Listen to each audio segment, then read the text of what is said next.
이제 다사다난했던 2018년이 흘러가고 새로운 2019년이 다가왔습니다. 지난 시간을 한번 떠올려 봅시다. 2018년에 우리는 많은 일들이 있었습니다. 교회적으로, 가정적으로, 개인적으로 많은 일과 어려움이 있었습니다. 그럼에도 불구하고 하나님은 우리와 함께하여 주시고 오늘 이 시간까지 많은 축복과 은혜의 열매를 거두게 하셨습니다. 교회 안에 성령 충만을 주시고 영적으로 풍족하게 하시사 내전이 넘치는 부흥의 교회로 만들어 주셨습니다. 부흥은 숫자만이 아닙니다. 힘들고 어려울 때도 우리가 주님이 주신 그 자리를 지키고 하나님 말씀 앞에 서 있는 여러분 참 감사해요. 오늘 이 은혜에 감사하며 다 같이 영광의 박수를 올려드립니다. 감사합니다. 감사합니다. 오늘 이 시간 우리 하나님은 2019년이라는 밭에 또 다른 씨앗을 심어 주십니다.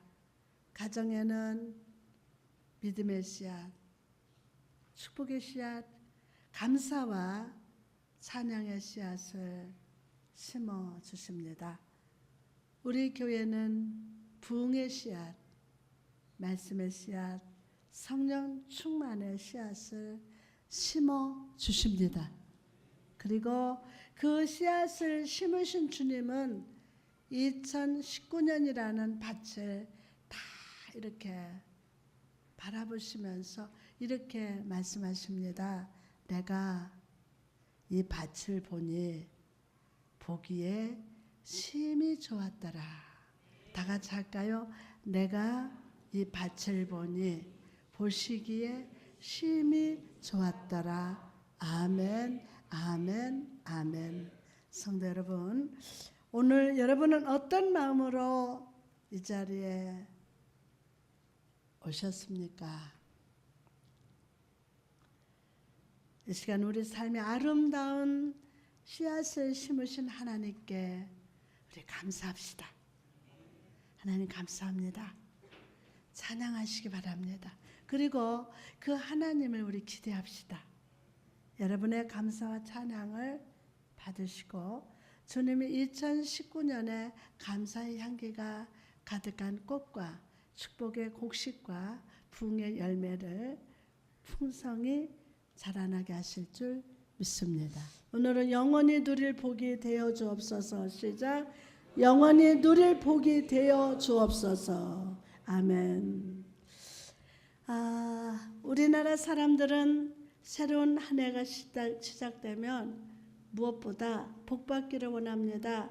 가정에 복받고 사업에 복받고 자녀들이 복받기를 원합니다. 여러분 복받기 원하십니까? 근데 내가 복을 받아야 돼요. 그죠? 우리가 복받기를 원하고 사모하는 것은 잘못된 거 아니에요. 극히 지극히 정상적이에요. 복받기 원하는 거. 그러나 중요한 것은 크리스찬으로서 우리가 구해야 할 복이 무엇이라고 생각하십니까? 우리가 하나님의 자녀라면 그리스도인이라면 세상과는 구별되어 살아가야 돼요.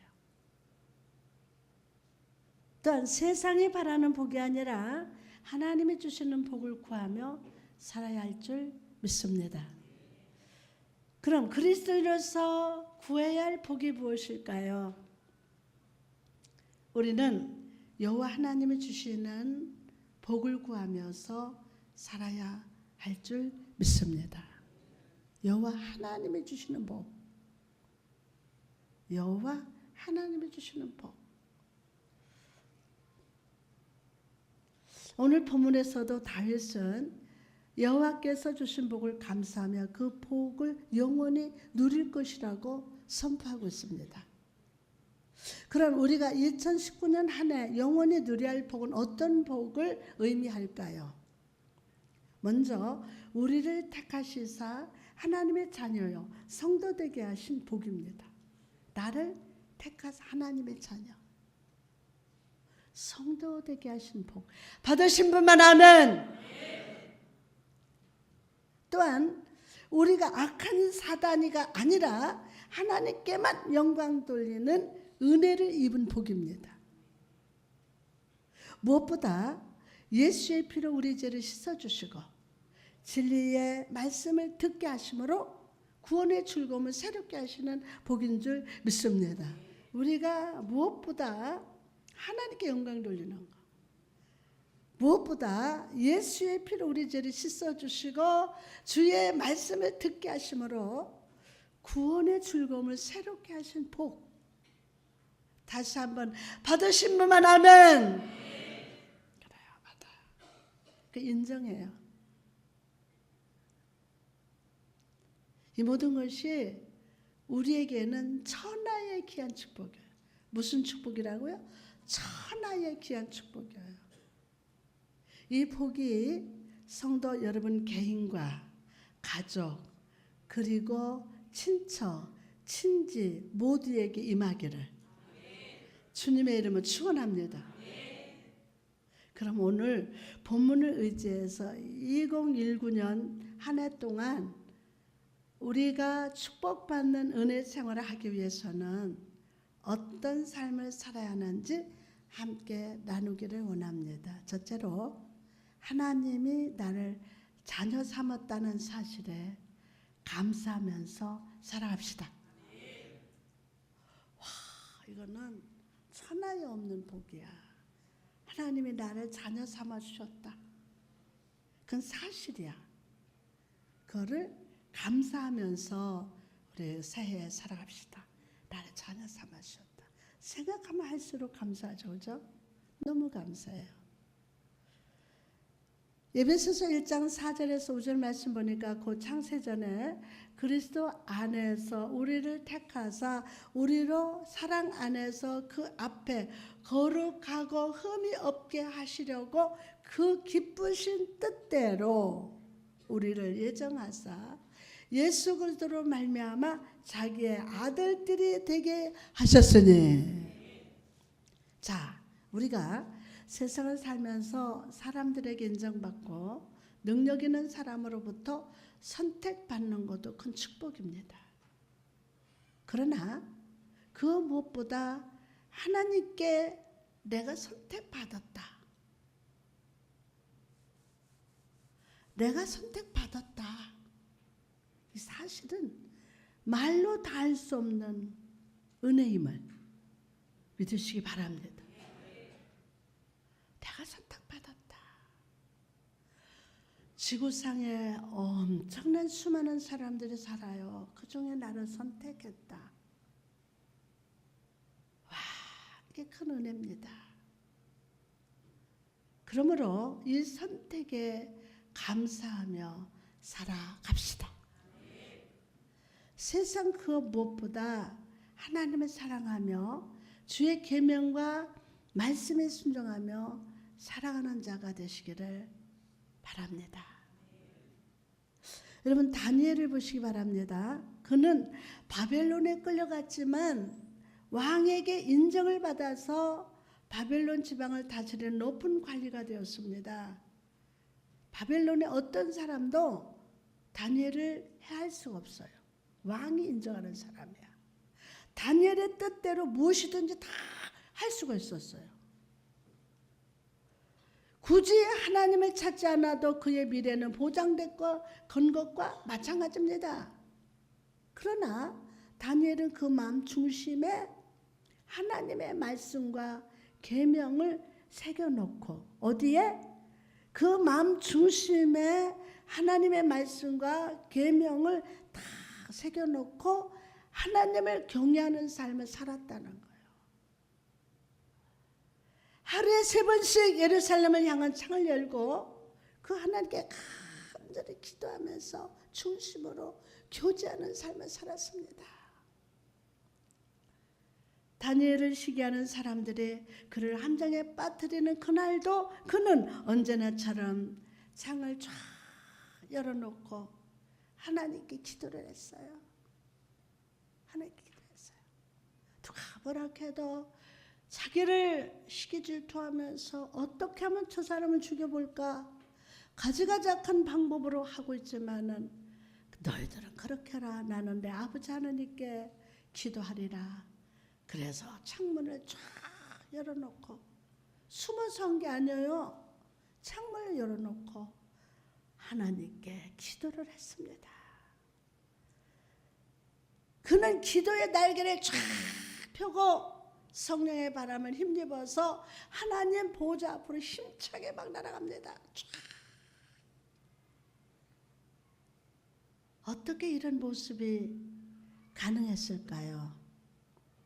다니엘은 그가 속한 환경과 상황을 바라본 것이 아니라 사람을 바라본 것이 아니라 부족한 자신을 선택하시고 지금까지 넘치는 은혜로 지키시고 보호하신 하나님만을 바라봤기 때문이에요. 하나님만을. 부족한 자신을 선택하고 지금까지 넘치는 은혜로 지키시고 보호하신 하나님을 바라봤어요. 여러분, 저와 여러분도 마찬가지입니다. 세상에서 살면서 환경에 좌우되는 사람이 아니라 말씀에 따라 움직이는 믿음의 사람이 되어야 합니다. 믿음의 사람이 되어야 합니다.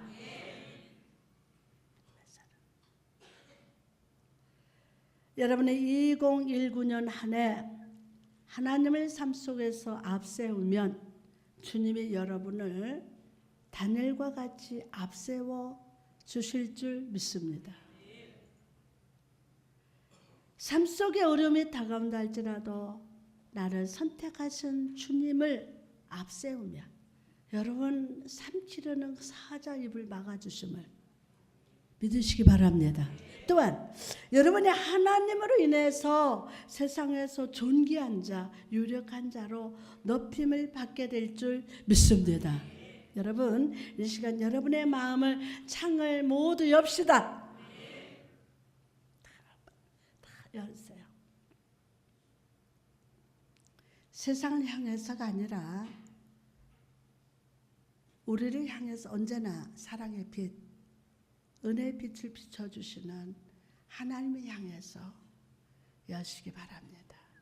그리고 성령이 부어주시는 능력과 강한 바람을 힘입어서 기도의 날개를 펴시기 바랍니다. 그럴 때 여러분의 기도가 하나님 아버지의 보호자 앞까지 상달됩니다.